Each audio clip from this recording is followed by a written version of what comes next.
waxaan filayaa waqtigu aad buu kooban yahay waxa aynu xusaynaa munaasabad aad iyo aad u weyn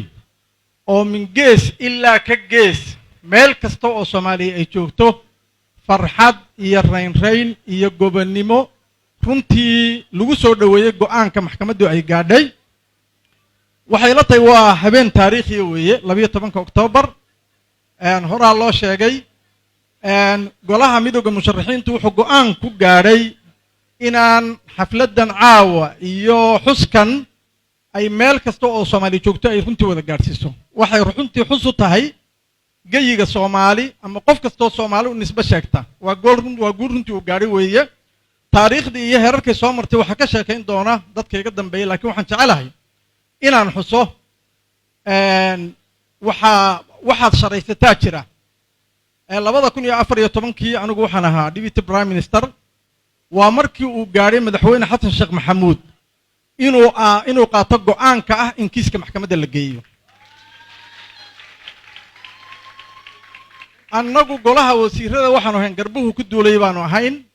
waxaan kaloo jecelay mudane halkan ka maqan caawa oo kaalin isaguna ku lahaa inaan xuso waa prime ministerka cabdiweli sheekh axmed runtii waxay ahayd taariikh dheer madaxweynaha ayuu faylkaasi ag yaalay isaga ayaa go'aan ka qaatay isagana ayaa meel walba geeyay baarlamaankuna waynu ogeyn roolkii uu lahaa ee ka horreeyay isagana baarlamaankana ka mid baan ahaa laakiin waxaan jecelahay tix yaroo kooban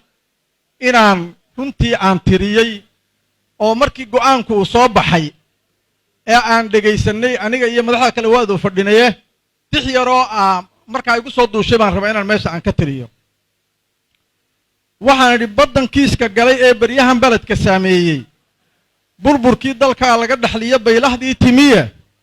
baydkeennu goortuu dhisnaa ciidimo booyeyne cidna may badheedhayn ilayn barisamaadkiiya basanbaasku goortuu dhacaa layna beegsadaye beelaha markaan noqonnay baa layna beegsadaye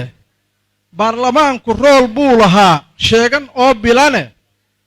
guushana inteedii badnayd bilowgii weeyaane boqolaal kun baa soo burqaday oo soo bannaanbaxaye baddeennii hantinay faaraxow oo barwaaqo ahe aan badinno aan ducada beledka gaadhsiinno waa mahadsantiin